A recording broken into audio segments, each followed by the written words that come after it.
Hey guys, welcome to the MC Anime Podcast. We cover anime, geek culture, Japanese aesthetics, and Asian studies. We are a multi-fandom podcast, and you can expect to hear topics in your favorite hobby or fandom activity potentially. You can find MC Anime on Google Podcasts, Spotify, Apple Podcasts, and YouTube. Also, please check out mcanimepodcast.com, our website. Furthermore, stay tuned in for another episode.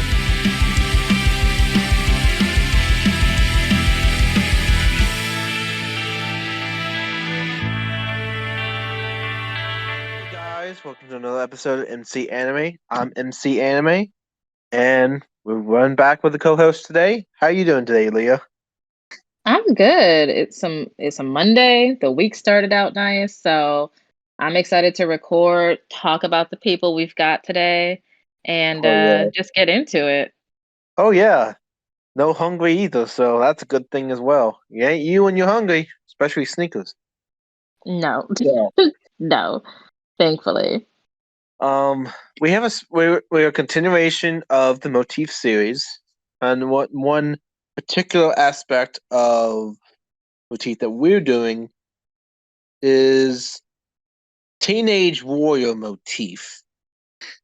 So what was your thought process when Teenage Warrior came to mind for you? Essentially, I think everyone has seen an anime if you've watched one or maybe read a manga, where there's always that one kid who seems almost extraordinarily cooler or better than everyone else in his high school, comparatively, just because either they're the main character, or they just have some really, really cool ability that doesn't fit if you look at everyone else around him. So it could be super intelligence, it could be super strength or agility. It's just, like you said, latent ability, just them having this extra booster that everyone else doesn't seem to have. And also everyone also notices that they are significantly better because of this thing. Yeah, and also another thing with Teenage Warriors is the highest potential they have in that capacity or in that particular field is really high compared to the general population as well. Not just in the high school, it's like to the populace, they stand out very significantly. And that latent strength shows through their achievements and how they became this lots of potential blossoming in the show we see. Absolutely. And usually that skill comes in great use for whatever happens to be the story, whatever the arch of the story is. They use this ability almost every episode to some extent, or every time they show up or are featured. It's like the same as breathing air for these people. It's just a thing that they're really good at. So we picked out some folks who actually, when you watch them, you're like, oh, that is their thing. That is their number one thing if you were to describe them. Oh yeah. And all that just happened to be the Teenage Warrior motif, so they're all like the high school age that we all wish to go back to. Mm-hmm. The good old bliss. Oh boy. So, one that probably inspired this more than others was probably Dr. Stone. So, what was the thought process behind Dr. Stone and Teenage Warrior? I mean, I picked Dr. Stone, and Senku, who was the main character of the show. He has a very iconic look because he kind of looks like a green onion with his hair. He wears essentially all white, and then his hair goes up into this green kind of stalk looking style. But he is incredibly intelligent. He was hyper intelligent in the modern world, and within the show, there is this occurrence, this disruption that happens. Giant green light washes over the earth and turns everyone to stone. In about 30, what is it, like 3,700 years, 3,700 flies by, and people are still petrified. And one day Senku breaks out, but you're already shown that he's a very intelligent guy, from him doing experiments when he was younger, and even doing an experiment when the event happens. to the fact that he literally counted every single day that went by for over 3,000 years. So he knew exactly how long society had essentially just been paused. And And by hmm, doing that, he was able to keep the mental fortitude and not lose it. So yeah, he kept exercising his mind even though he couldn't move his body. And some reason when you in the stone purification for that long, it really doesn't affect you from aging. And it also keeps you in a homeostasis like environment where you don't age and you don't necessarily need nutrients. It's basically every body system is like on hold until you get out of the stone purification process. yes. I don't know how Um, it's anime logic. It's not really well explained of why that's a thing, but it just is. And it's I will anime. say I It's don't the know if him continuity of being what smart. anime is. Yeah, I don't know if I know he says it in the first episode that him counting is what kept him sane. Yeah, But also when like when every other people are getting unpetrified, everyone's just like, "Oh, so I guess we're here now." Most people take it relatively well. Weirdly enough. So like they do introduce that for him and then immediately just keep it pushing. And the well, other like teenagers come out. oh yeah. When they come out, they know that everything's different, Mhm. Cuz you are and conscious the entire time. yeah, you're conscious the entire time, but you just don't exactly know what's going on. You just see Oh dark. no. This however long you pacing out of in out and out of consciousness all the time. So also when the people first get out, they are like I think nutrient deprived. They like immediately hungry kind of thing. The Which body makes was sense. so Yeah. long that they just have really no energy. And we said Senku that the first episode, he had no energy at all. So the first priority was get food in his body, and then Mhm. start immediately assessing where he was, he's going to do these certain things, set up shop, um, you know, do a process to find out what the stone verification is, what substance can help to dilute the process and actually craft the stone. And he only has like a limited supply, so he works very hard on it. Get someone that he actually knows who was, I guess, someone who was like just super athletic as a Oh and yeah, he got his best friend out. Um cuz cuz they all got petrified while they were at school. So while he was at high school. But I mean, even beyond just like they do make it very realistic. Like Senku doesn't have super strength. He doesn't have super speed. He has normal human abilities and also he's a scientist, so he doesn't have yeah, like built up muscle. So he does survive, I think, for a hot minute just on his own while he has to figure out how to unpetrify the others.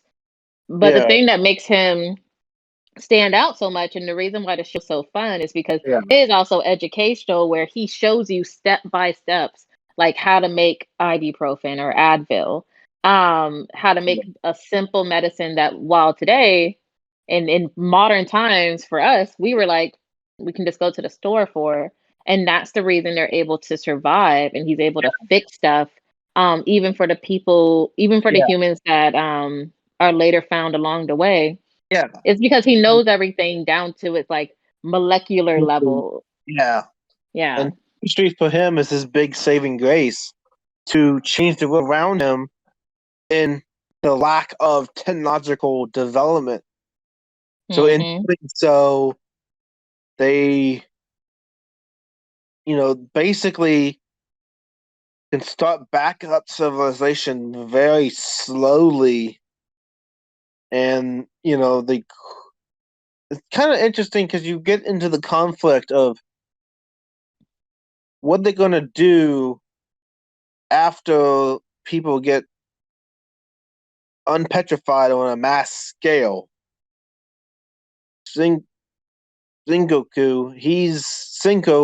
Senku is more worried about like they should be doing process slowly. We should integrate society at a rate that is susceptible and not all at once, and provide structure as we go by.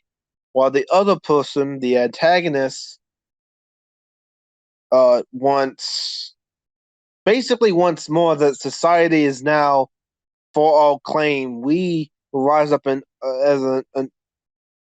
we will rise up in numbers and have control over the stone purification process and who gets in, who doesn't, kind of thing. Yeah, and it's not even just who gets in and who doesn't for everyone. No adults. No adults Yeah. whatsoever. So what ends up happening is Senku, he gets his two best friends unpetrified, and then he's like, "Oh, you know what?" They end up finding who's called Sukasa. His Yeah. nickname is the world's strongest high schooler, so he's like literally what this category is also about. And he's Yeah. also a great example because he's literally so strong. He killed Yeah. a lion with his bare fist. Yeah. Um, and He's the he opposite of what Sengoku is. yeah, and so he believes that the world, however it got petrified, it was probably the fault of adults. And so the whole show is just a battle between essentially like the main example of like a Yeah. caveman, just all muscle, brawn, and really good at like war. Also tried to kill Senku, like no hesitation. And then Senku showing intelligence and Yep. using that to try and rebuild the world at a steady, healthy pace. So you Yeah. watch the show and you watch these two high school or these teenage warriors basically compete against each other using different tools. One is Yeah. going to use And muscle and like a gun and a spear, and Senku's there going to is use yeah, science. there is one particular case where that like he outsmarted Tsubasa. I'm not going to go into like too specific, but it's actually a very climactic point in that season. But in a way, he fooled him. Let's just say, well, like a possum would for another person, you know? Yeah, yeah, I he guess he so. possum he possum him he possum his way out of the situation, and that's how it came to be. I think that is a great analogy. If people get it, then you can see what I'm talking about when you watch it. But I Hmm. think possuming your way out of the situation and banking on the fact of one particular detail that no one knew is pretty great as like a last ditch effort to, survive in a way. I mean, I think that's really great in his like preparation process as well. He's able to think of possible contingencies ahead of time to account for, to possibly use in a future sense. Yeah. And And that's someone that you need to have. You need to have that type of person around who can think of alternative outcomes or potential problems. yeah, which I think Sengoku really does really well. I feel like his attitude is just the quest for knowledge, and it empowering it to know it. You empower yourself with the understanding of the world of science to combat the Stone Age. Yeah, it definitely does take a different approach to because it is not technically an isekai, but it does have the isekai feel because they are basically transported into a different version of Earth from what they knew. Mm-hmm. Um, but you get to see how people survive where it's not just them building stuff. It's literally as if you're like playing Minecraft. Like you have to get all the items that you need in order to really build the thing that's going to make food for you, or like make you medicine, make you a homes. And so it's very cool how they do it, and that's kind of how the story arcs go hand in hand with this battle of like humanity happening between him and this other high schooler. Yeah, Um, So it'll be several episodes because it takes them several weeks to just do something as simple as like make a thing to process food or keep food cold or make medicine. And then Yeah, they pair it alongside almost getting murdered by Tarzan, and it's yeah. hilarious. Like it's really good. Um It really and brings in the David versus Goliath uh absolutely. region. And also, even David versus Goliath, that's like really good. Brains versus Bronze, and which one is actually more not necessarily superior, but could actually be the deciding result in a particular like one-on-one situation. Mhm. Also in a group campaign too, because Bronze leads people in a different way than Brains would in in a group of followers. So the leadership differences are very Well, I will say for Tsukasa, um, who is the one with all the muscles, you think that he is kind of more of a meathead maybe when you first see him, because you do see him like I said, the yeah, instant he gets unpetrified, he immediately punches a lion to death that's trying to attack yeah. him. But then you He's realize he's military good at prowess. strategy. Yeah, He's he's military. actually intelligent. Yeah. He's smart about the way that he goes about doing things, and he only unpetrifies people who either A are gonna add to his team of strategists or are just goons who are totally fine doing whatever it is they're told to do. So I think that's what makes it better, and it's not just like some dumb evil character who doesn't want No, adults to be around. They add intelligence to him and they add depth to yeah. him. That So military occupation or paralysis is really key when you see him gathering support and gathering up arms. mhm. Because he's doing through like he's still strategically building up arms into brute force kind of mentality. But he's doing like how a mafia would do it. He's the Al Capone, gathering his followers and being strategic about who follows him. And then Sengoku, he's more like honoring the bands of friendship, but also very strategic in the operations. How he condones his intelligence in the grand scheme of things. Yeah, it's absolutely true. And the show itself is pretty good. I think Yeah, the anime is done. I'm not. yeah, I think it's done. But it's yeah, all on I think it's on Crunchyroll. I don't yeah. think It is. Netflix has it. Yeah, it's all on Crunchyroll. And I thought they were gonna do a movie, but I believe Mhm. that they are not. Yeah. Um, Also brings us, one's a mad scientist. How about a fully he is intelligent mad mastermind of crime, Light from Death Note, Light Yurigami. another smart, very, very smart high schooler. Terrifyingly smart, I would say. Oh yeah, Uh that's not why he's on this list. He's on this list for a very particular reason of the mastermind, the criminal yeah. mastermind, the criminal enterprise. Yeah, it was a toss up between Yeah. him and then Tissue. Lelouch. Oh No, yeah. no. When I was trying to think of like, oh, Mm. who are people that definitely went south? Oh So Lelouch yes. from Code Geass and Light from Death Note are like they've got like almost the same hairstyle, Yeah. and they're both evil. Like they were doing so well before they were given power. Like the second they got a Yes. little bit of power, they immediately were like, "Let's burn the world. I'm I'm evil now." They did like an evil villain laugh, and they were like, "Let's go." It's I love Light. I love Death Note.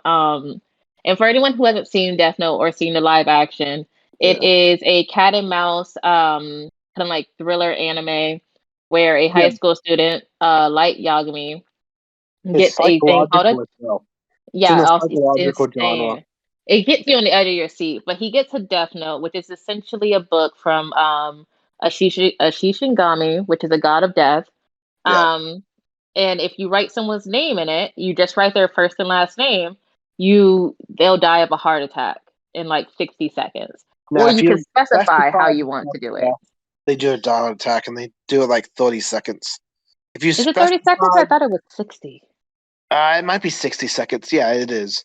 But if you specify, you can specify the time of death, the location of the death, and specifically how the death can occur. Mm-hmm. So there's And different ways so, to do it. And yeah. And also, so like, in the yeah, you have to know their name. Like, you have to know the full name and have the image in in their your face. mind. Yeah, in your mind. Yeah, you have to have their face in, because of course, if you wrote down like John Smith, it's not going to kill every John Smith in the world, but you And have to know their face and you have to know their name. So what ends time. up happening is that first he starts off by killing people that he personally feels that is justified. There are rules to the Death Note. He's Yeah. totally willing to take on everything that comes with it. But he starts Yeah. off doing what he considers justice in a world where he felt justice wasn't being served because his mom was killed Yeah. And the cat when and he was mouse. younger. Yeah. The cat and Yeah. mouse campaign comes in later, where we Hmm. have Light versus the other main character, well, secondary titular character of L. L is an alias that is the master prodigy of crime solving and overall a consultant of the Japanese government that is brought in to discuss Akira, which is Light Yunagami. And he's the one that is the contrast to Light in many ways, but L is more like socially just reserved. He does the things that he wants it, but it's also, you can pick up that he's high awareness and acuteness and intelligence as well. Hmm. Okay, so we had the master criminal mind, the person leading the underworld, do the anti-justice, and then we have the classic detective prodigy who basically is the complete contrast to God complex of Light Yunagami. I think that's safe to assume. Like, I mean, that's pretty safe. Yeah. yeah, he knows he's very highly arrogant. We only know that L is arrogant for his status and what he does, but he's not having a God complex like Light is in that situation. I don't even So know if I would call he's him arrogant. yeah, He's just, but he knows he's good because he's brought in only yeah, for specialty cases, and yeah, even the people who are on his team, he has a yeah, very like select team of people that he works with. So yeah, I don't even know if it would be considered arrogant, but he does get high. Of course, he gets highly invested in figuring out who yeah, Kira is, and that's the name that Light goes by. As he basically tells the world that he's their new yeah, god because he can kill you without ever having to cross paths with you. If he just yeah. looks you up and gets your first and last name, it sees your picture, that's it. And the thing is Mm-hmm. that they don't know how he's killing people without being around them and like inducing these heart Yeah. attacks. They don't know where he's located, and they also don't really know what the motive is when the investigation starts. There's like But there's yeah, like when two L halves of the yeah, show. when L starts investigating, he divides it to very specific factors in the Pacific region, and then from there, he's also able to identify what he's able to do in the trap that he lies later in the show of like specifically holding on who is Akira, and based on the access of information and all that deciphering is kind of cool too. Hmm. So yeah, Light L is able to hone on Akira as Light, but it's just speculation at that point. He needs to confirm it, and it's just unexpected events happen later in the story that just gets even more involved in the plot, and then how it goes from there. But Yeah. overall, even though they're in direct contrast to each other, they're very similar as well. While Stone, Tsubasa and Senku are complete opposites. They're in contrast, but they're not the opposite of each other. They're very similar. I mean, they're very similar, but they're Yeah. still contrasting. I mean, even with Yeah. Senku and Tsukasa, they both want the same thing where they want the world to be better than what it was in the past and also get out of this essential stone age.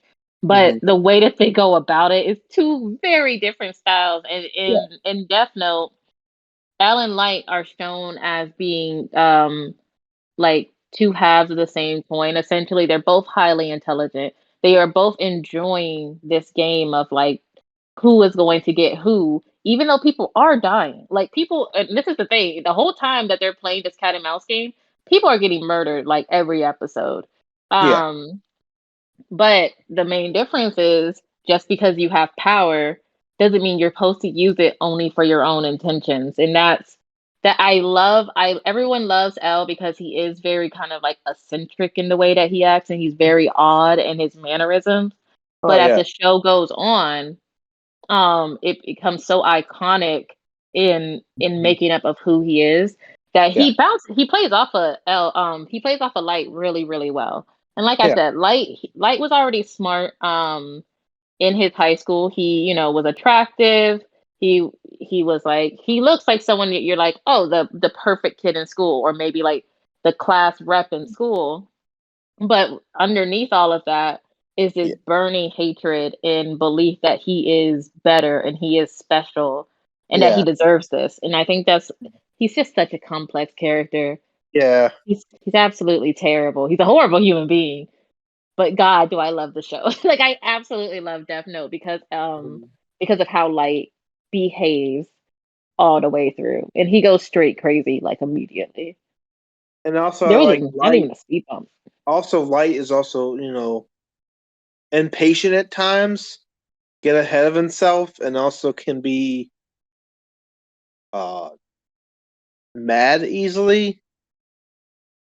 You get under his skin, his crisis bubble when confronted is very limited because he doesn't have that much experience.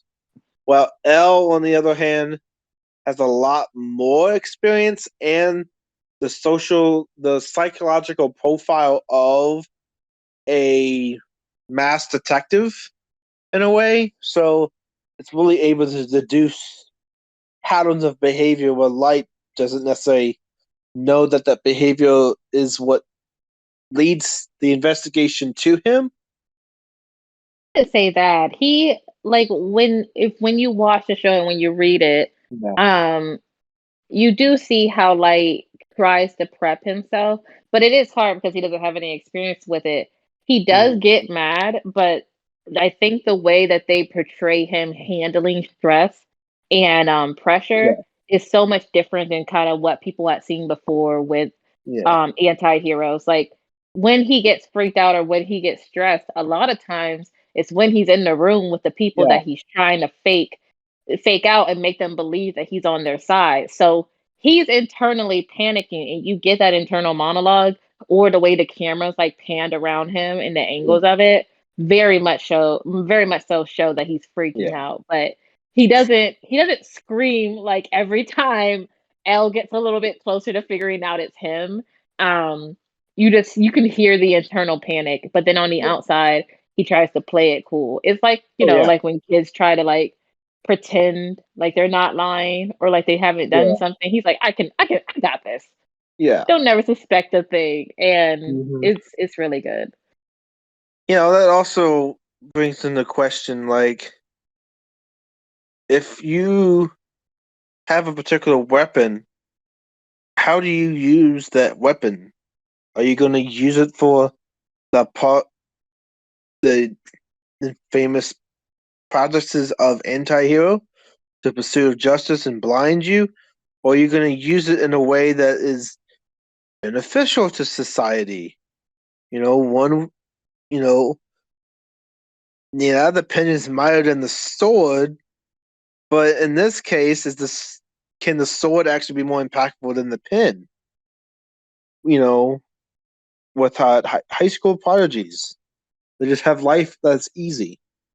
Aoi Ichigo, what do you think about her?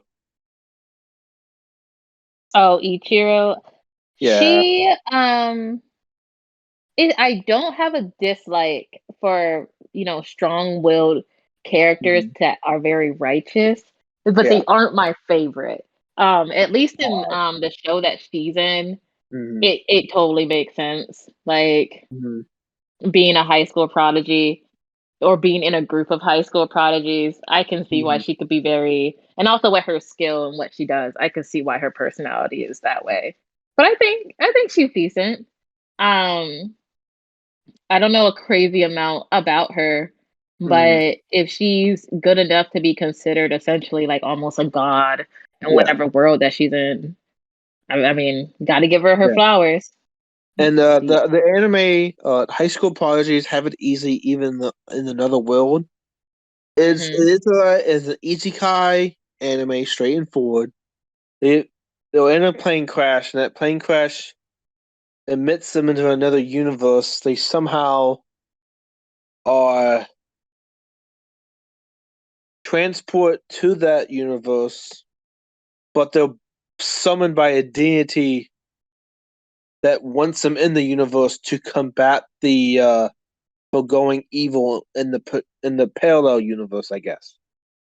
So they're summoned heroes, basically,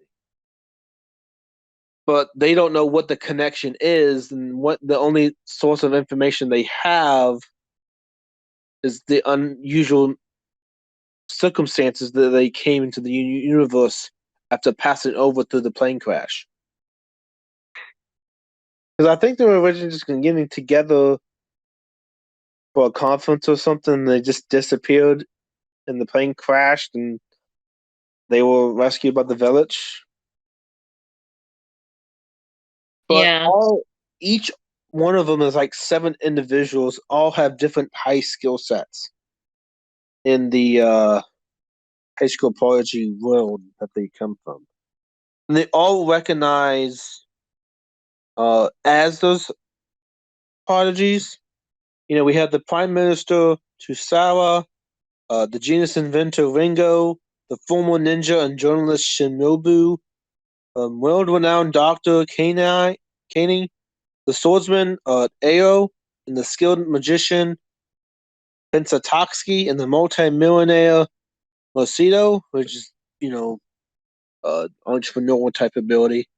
But every one of them make up a very unique skill set. And, the leader is a prime minister, so he's diplomatically knows how to lead people in a natural way, which is just in itself it's interesting. But with uh with her specifically, um, she comes from like a heritage of samurai in her family, so that she gets passed down, and she's honed her skills so much that she has become the most renowned uh, swordsmanship swordman or swordwoman in the world, and she's recognized for that prestige, and that title is given to her. And to prove what her ability is, she was actually able to redirect a rocket's trajectory to launch it in a specific way, and she was running with the rocket to do so of that. So her physical capabilities is literally keeping up with something traveling over 200 miles per hour and able to steer it like a throttle going on a car, but with her legs and arms alone, which is kind of remarkable in itself. What do you think? I mean, it perfectly fits with her being, I Mm-hmm. guess, like essentially the bodyguard of the main guy. whose Yeah. name I think is also like Sukasa or whatever. Yeah. Um, but her mastery of her skill, and it's really fun because they're put in this weird, like fantastical, almost medieval world.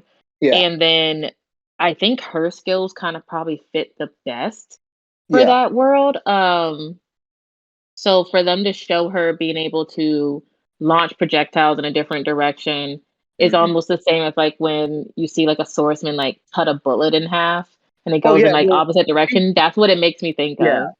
And also in her given as a prodigy, she would actually sit on the battlefield and she'd just be the sole person on the battlefield, dodging bullets, cutting bullets, and actually her presence alone can change the outcome of that particular battlefield at that time because of her warrior mentality going forth and actually being really effective in that campaign. Hmm. I mean, she is the essential teenage warrior in this case, like by not even by representation of what it is, but like embodiment of it. Actually, Yeah, and thoroughly of it. yeah, Um, and I mean, in this show, I think the best part about it, because everyone loves isekais, that's why they've yeah, like boomed up in popularity lately.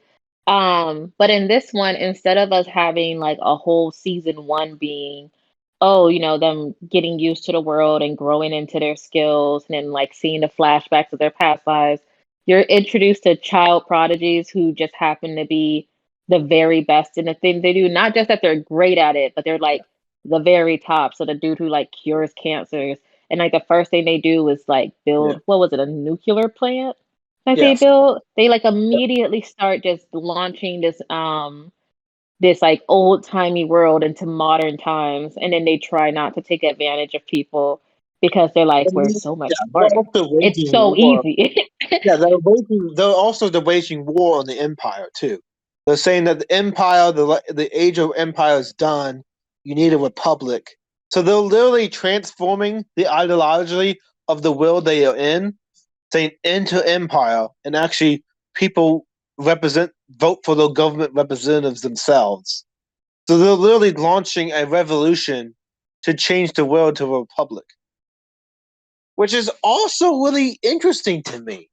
Like though, not only though achieving great change, they're literally revolutionizing the ideas of people in the respective universe. Hmm. The reason why they're able to find allies as easy as they do is for the simple fact that their ideology is literally why absolute monarch and the colonization and empire died out was because ideas prove that they're ineffective. They're not the ideal way to run the world itself.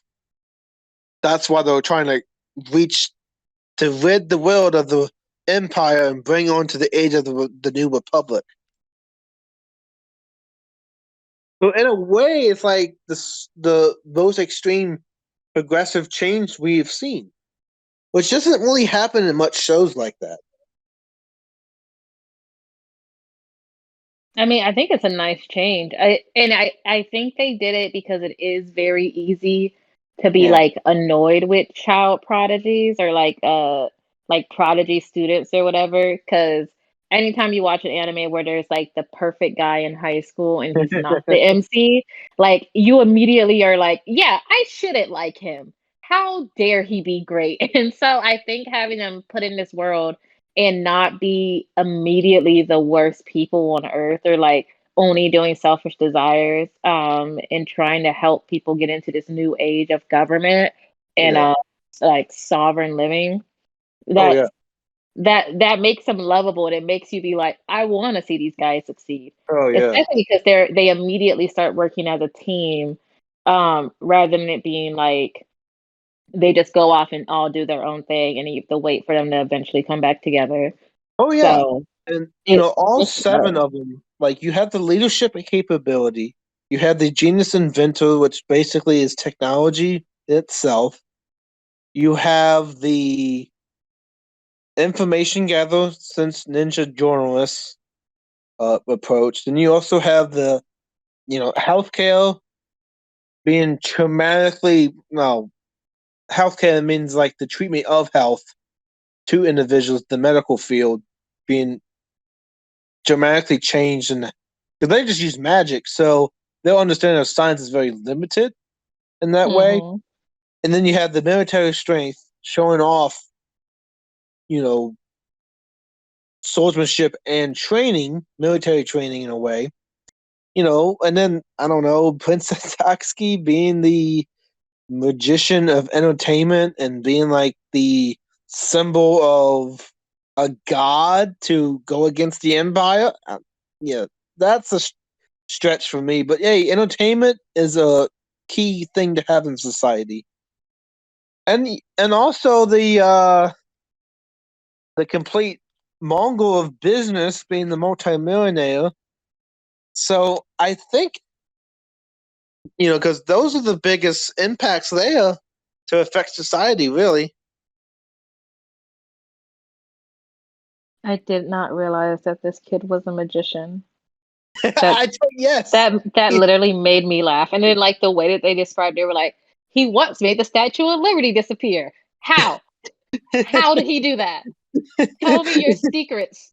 And it's like, yeah, so he gets the chick to be his like bodyguard because I guess now everyone thinks he's a god. That's Yeah, hilarious. That's yeah, absolutely freaking hilarious. The I know. Statue of Liberty, dude. The You know only what? way I That could, does make him a prodigy. Like, what a ridiculous feat. Oh, that's insane. I told you. What a ridiculous feat. Yes, it is really great. That's hilarious. I think that's also funny because she does have a very like kind of like straight personality Yeah, and has a very like, a very like she wants to help people and do the right thing, but yeah. very righteous about He it and then being with yeah. the person who's literally a magician. Don't forget he's a That he. Well, that's he's not female. That's not a chick? I'm just No, it's sitting a here calling boy. her no, no, no, no, no. Uh, oh my god, The how do I say her magician's a name? boy. Ao? Yeah, no, no, I know the magician is Oh, a boy. Yeah, okay. yeah, yeah. Yeah. So yeah, I think you know having the environment of training and family ties and having the strength to cut through the battle forces on the battle line is very effective in itself. Mhm. And also, it's there like there are still have attachment to the prior will they're trying to get back, but the way they want to do that is that they're seeing that they have to make change, and maybe that will make them go back. They don't really know for sure. So they'll only have like a working theory of just, well, we don't know when we can get back, or just change the world while we're here mentality. I mean, might as well. That Oh yeah. if you got into a plane crash and instead of it being like lost, Hmm. you went to a magical dimension. I mean, I guess the least you could do is just Yeah. try to live the best life you can until you figure out how to get Yeah. back, or Yep. I don't know, make a plane and crash that. Hmm. And speaking of changing the world, there's a particular individual who loves for the world to be growing and just ever changing. That's Seto Kaiba from Yugioh. Woo! The original child prodigy. Yes. And And okay, so Seto almost didn't make this list because you almost didn't want to add him. And I was surprised. I mentioned him because I thought you would be excited to talk about him because you love Yu-Gi-Oh! And you almost wrote him off. You no, I almost didn't said write he him was just a off. guy. No, okay, I didn't write him off. I forgot that he is the instance CEO. prodigy at such a young age in the Kaiba Corp. I think Kaiba Corp is one of his biggest accomplishments. I mean, I would say so. It's worldwide, and he basically is like he's managing. Yeah. like a giant card game. Like he's so rich. Seto Kaiba he's stupid rich. I don't know why he even goes to a regular high school. I forgot why does he go to a regular high school? Was it like in his like it wasn't it like something he was required to do? Because I don't know why he's at at Yugi's high school. Yugi is poor compared to Kaiba. Yeah.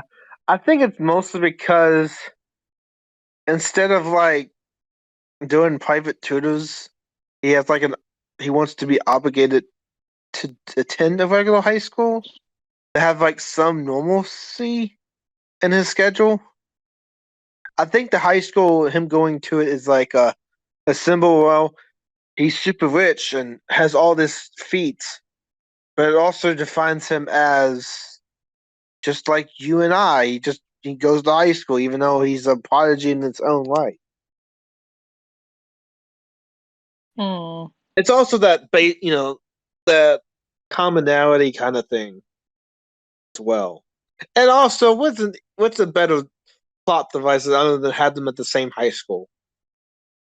I mean, yeah, I figured it would probably be better if in my mind, even as a kid, I was like, why didn't they just like meet at a tournament or something? You know, like if Yugi showed up and then turned into Yami and was just like killing the game, that would have made more sense to me than it being like, yes, this man who runs this like multi-billion-dollar company is at a public high school and he deals with Joey for free. Like he doesn't even pay like he's just at school just dealing with some kid who he absolutely hates. And he hates all of Yugi's friends and Yugi himself. So I just never got it. Like this kid is so angry. He has so much Yeah, money and he's so angry all the time. yeah, I know. So it's so hilarious. But like he's smart enough to run the company. He does everything for it. He also raises his Yeah. brother, Mokuba, who I hated Mokuba as a kid. I hated him Why? because he is essentially like he's like Princess Peach from freaking Super Mario. Dude just keeps getting kidnapped. And I'm like, is he really getting kidnapped or is he just sneaking out? Like he's like, yeah, you know what? If it gets me out the house, yeah, take So me, he's the please. damsel in distress, but in a male representation. They gave him long hair just to be like, he's still a damsel. Oh my So gosh! it's Oh my absolutely gosh! ridiculous. It's ridiculous. Can you Oh, we. imagine your brother Oh, being Jeff Bezos and oh every week you're getting kidnapped by men in vans or something? So upsetting. So yeah, upsetting. that it's just For the the story, fact that whatever. there's a damsel in distress archetype in Yu-Gi-Oh is very evident of that as well. Yeah, Like that's he's probably fair. a better version than I think what's her name? Tia? No, he's a better version than Tia being damsel in distress, and Tia's a damsel in distress too. Like an actual damsel. You know what? That's fair. I don't know. I just get like I always got like aggressively angry every time Okuba like ended up being Yeah. taken away, and I was just like, "Are you serious? In your own home?" I was like, "This is ridiculous." Boy And lives in for a anyone that doesn't mansion. know what the damsel in distress archetype is, it's That is also literally, very true. huh? No, I said, wait, who wouldn't know? Yeah, the Uh, damsel in distress is they constantly get rescued and have to rely on others to help them out of situations of like kidnapping and just always just the rescuing aspect is really yeah, high. think princess in like a tower. Knight has to come and get her, fight Yeah. a dragon, and then live Shrek happily ever meets after. Fiona, and then they have their happy after. Except in this one, it is like a 13-year-old boy, Yeah, yeah, it's 12-year-old like more boy. cringe. Which is just a brat in my case. He's literally just a spoiled brat. He's just like the assistant brother of Kaiba Corp, and Kaiba just tells him what to do. But he The knows funniest thing exactly is what to do it's that he's in so charge funny of. because he actually gets along with everyone Kaiba hates. Like everyone loves Mokuba and they're willing to help Kaiba because it's his little brother. Yeah. But Kaiba essentially has like no friends. And it's so funny that his classmates are like, I mean, we like your brother. I guess you could come, Kaiba. Like when we go save him. I guess you could come. You're the worst, but I guess. And I always thought that was hilarious. And the only Yeah. person who like never endingly, I don't know. I think Yugi is like is he is if SpongeBob was a high school student. Like he does Yeah. not seem to get that like his Squidward like Kaiba does not like him and does not want to be his friend and to stop trying. In every Oh single god. episode, Yugi is just like, "Come on, Kaiba, let's go play Oh some cards." god. It's ridiculous. Oh, you had to So put that funny. SpongeBob Squidward reference. Oh my god. But besides his high intelligence, what he does have, Ugh, um he is he- very yeah, courageous. Like he'll sacrifice himself. He'll do whatever it yeah, takes to like take care of his brother. And they do humanize yeah. him quite a bit And within the show. another achievement of him specifically is advancing the Yu-Gi-Oh format to basically having the on-field simulations.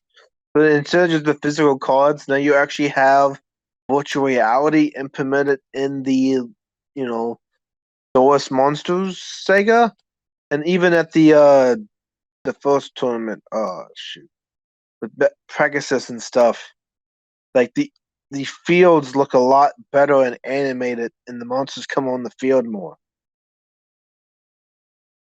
He's responsible for that technological change, and Mm-hmm. and also even after Duel Monsters, he's mentioned like in GX and Kaiba actually starts a Duelist Academy. And the Duelist Academy is on an island with a volcano. Yeah, the location's not that great, and it's isolated from everyone else. Yeah, but besides the Duelist Academy on a volcano island, um, he ends up on that school, and he also keeps advancing the Yu-Gi-Oh card game to the point where now you don't need a giant stadium to play the game, but now you can play it on a virtual disc anywhere, really. And that virtual disc does the same early version of the giant stadium with the holograms looking like coming to life and stuff. And also with Kaiba, it's kind of funny when it gets into the Egyptian god with Merrick and stuff. He's still in disbelief of everything going on. That he believes that science is still the way to answer his understanding of the world. Oh yeah, that part's just hilarious. Just the fact that like it doesn't matter what's happening. He's like Scrooge McDuck. He's just like foolish. Science is everything, and it's like Kyler, you just got transported to a dark. Like, come on, dude. You just got sent to Shadow Realm. Get it together. Get it Oh together. god.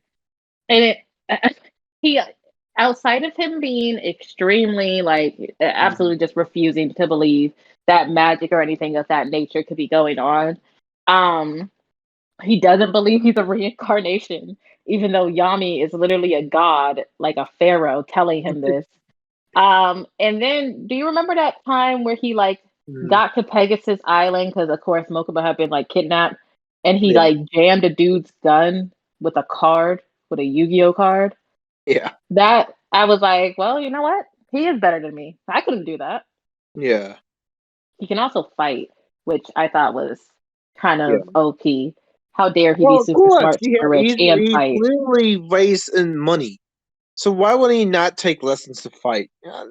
Hmm. Why is his brother always getting kidnapped? You're saying this as if we could just ignore the fact that his brother cannot fight. Mokuba cannot fight. He's not super great at anything. He's just Hmm. a regular kid. So I to me, I thought it would make sense that he would probably not be a great fighter, but no, Yeah, yeah, he knows how to fight. He can fly planes, like he's a great pilot. He's of course an amazing duelist. Weirdly obsessed with blue eyes, white dragons. yes. Um, but he I don't know, he's just crazy well rounded as a Oh character. yeah, and don't And forget in any other show, he wouldn't do it. Before Yugi came along, he was the undefeated world champion of various Mm-hmm. games like Duel Monsters and chess. And no, even though he doesn't have a degree, he's very highly skilled in science and technology specifically, most notably programming and engineering, computer software, and also building cutting edge such as the Kaiba Court, dual disc and advanced solid vision technology. Mm-hmm. Also, you know, one thing we forget is that he can hack into almost any network, and we've seen that multiple times throughout the show. He's a notable hacker. He's very advanced. Know all that thing. Yeah, it isn't like he just got handed money or got handed an inheritance and then that's all he has. No, he The actually fact that worked he for has, it.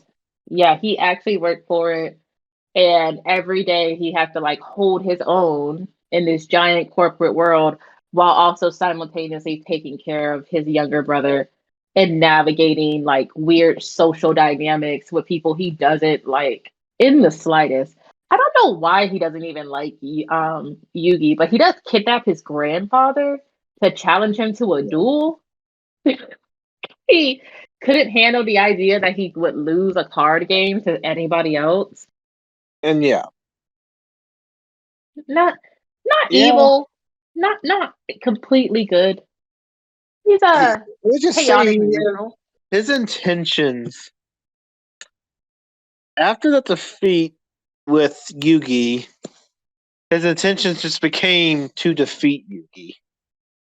He was Also a literally that. drama queen. He's literally the rival that was just the only one other than Yugi be able to match other people and beat on a grand scale of things.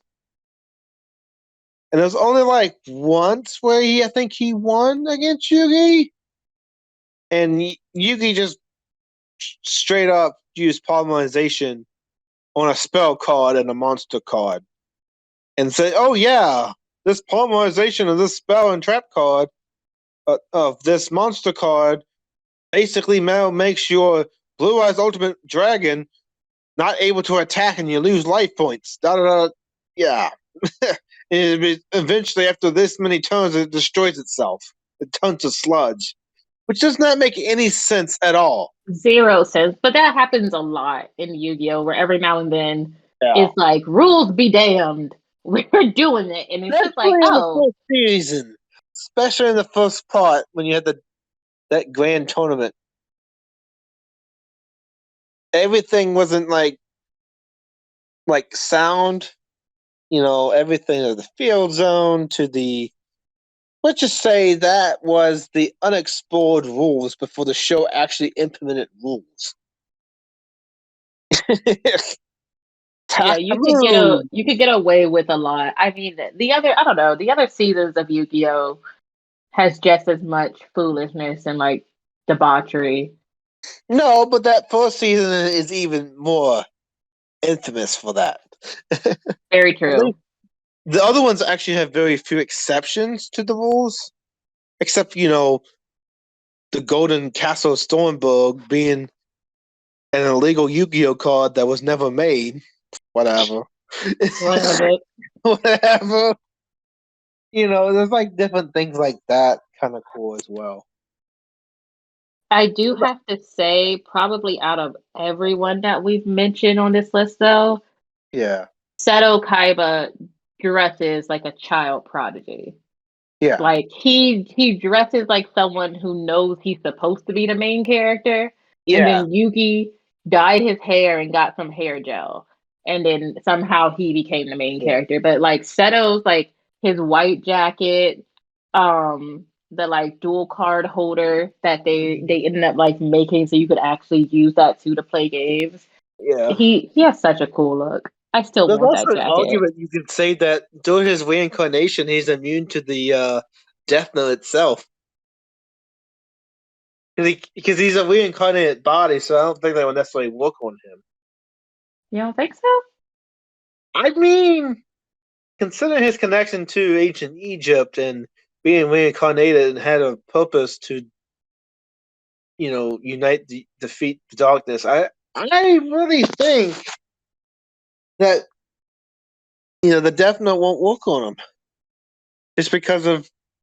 I mean, he's just summon Obelisk, really. I mean, I guess, you know what? I guess you're right. Like, in weird logic, it actually makes sense, but in actual show writing, it won't happen because they don't exist. Well, actually, no. I'll take that back. In the Shonen Jump Force video game, there is Light coming into the universe as an NPC, and Yugi coming in the universe, and I also think Seto Kaiba does come in too. Oh So my god. there are, in the in traditional sense, Shonen universe connected to Jump Force in that multiverse theory.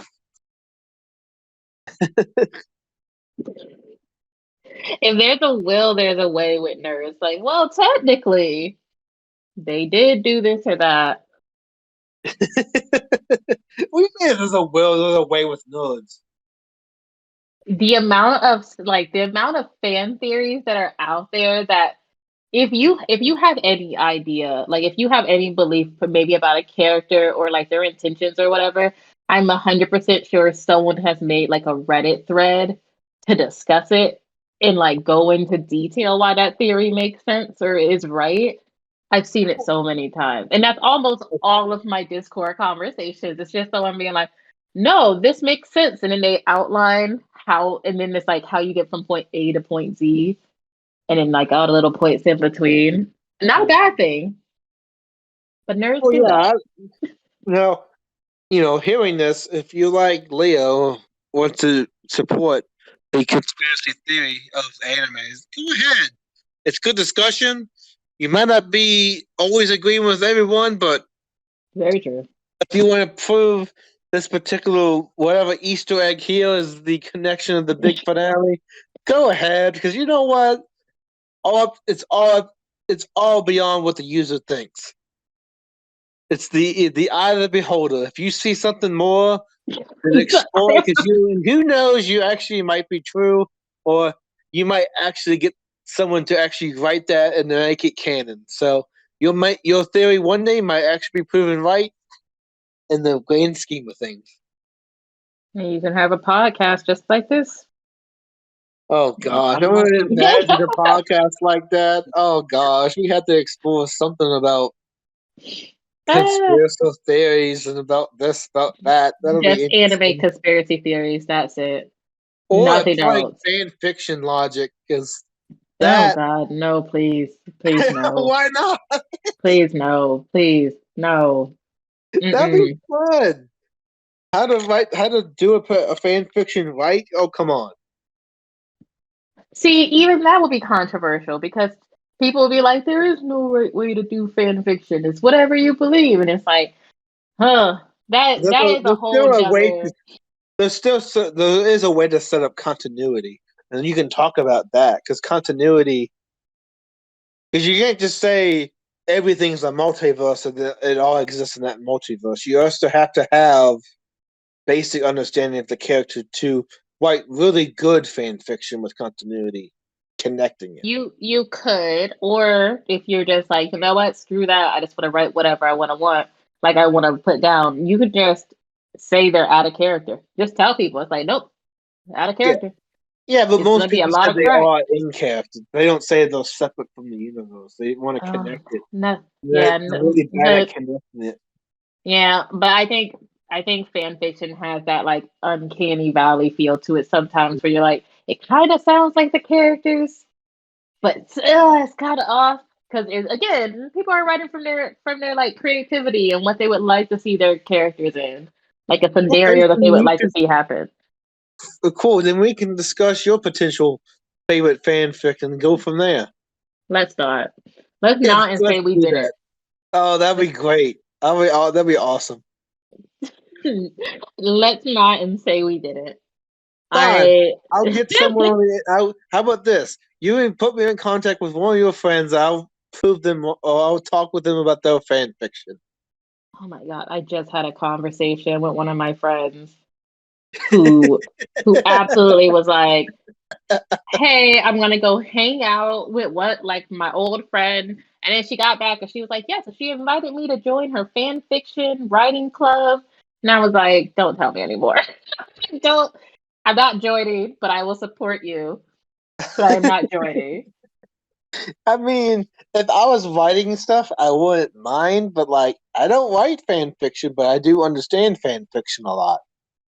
So Not for everybody, and that's okay. that's fun. But yeah, that's the you know, fan fiction arc at another to be announced at another date. But that is the end of Teenage Warriors. We kind of made it like a metaphorically sense. So like, all these individuals proven Latin ability in their respective fields, and I think we had a large range of characters.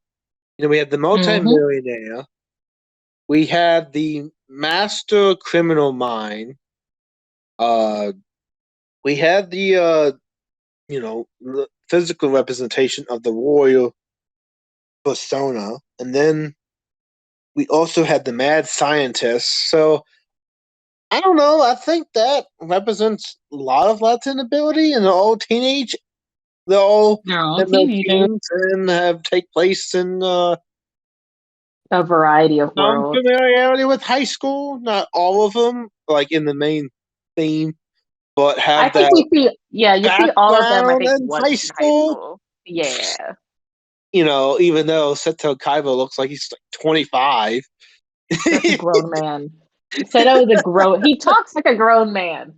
He'll be know like, silence, you fool. And I'm his like, demeanor is such fellas, like talk. beyond his years, and yet, oh my gosh. Absolutely I mean, I insane. like Kaiba better than Yugi because Yugi has like a split personality, and that's why he has these powers. Like Kaiba actually works for everything he got. It wasn't just Yeah, given but to Kaiba him. also will steal your family members. Like he will steal your grandfather if I he mean, thinks that you yeah, need to but he duel had a him. blue eyes white dragon, so Kaiba wanted to be the only one in existence to own three copies, and you know, Grandpa Yugi just happened to have a blue eyes. That old man just wanted to run his shop. He wasn't even bothering anyone. And then he just gets kidnapped by this very tall, like And very it's tall, really at the school angry setting that child. Kaiba finds out that Grandpa Yugi has that card from And he wouldn't Yugi. sell it. He was Yeah. eavesdropping. You know what? That's just what these teenage prodigies do. Sometimes they steal your family. Sometimes they get transported to another world and try and overthrow an overlord. But what are Oh you yeah, gonna do? then you duel your own father too. Exactly. Like so, Oh my different strokes god! for different folks. But is there any closing argument you want to put?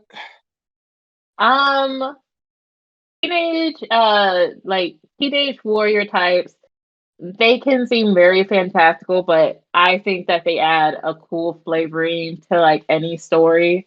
Yeah. Anytime you get introduced to someone who's like young, and especially when you're younger and you're first Hmm. watching anime, seeing someone be that cool and being recognized for being that cool or being that like unique, Yeah. it just makes the show that much more fun to watch because then you're like, Yeah. oh, it was so awesome if I was that person and it's just a good time overall, especially if you're watching it with friends. Oh I yeah. thought I like Teenage Warriors. I think that they're a pretty fun motif to have in shows. Um, and if they're done right, they end up being your favorite character without you realizing it. Exactly. Oh yeah.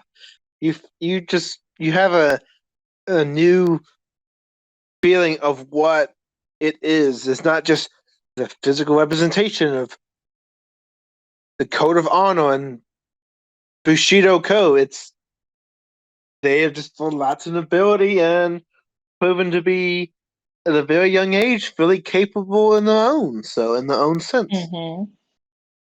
But that wraps up this episode. I hope you guys enjoyed it, and stay tuned for the next couple episodes in the Motif series.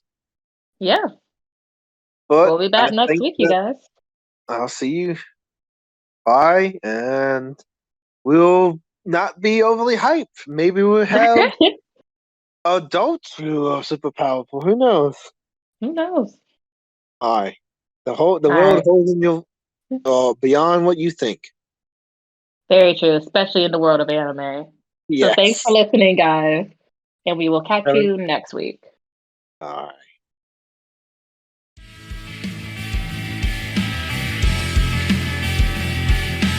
This concludes another episode of MC Anime Podcast. MC Anime Podcast is available on podcast directories like Google Podcasts, Apple Podcasts, Spotify, iHeartRadio, and YouTube. We also have our website at mcanimepodcast.com. If you want to directly support us, then follow Patreon blog MC Anime. Finally, if you want services for hire, then we're available on Fiverr for audio and video production, graphic design, idea consulting, and blog and article writing.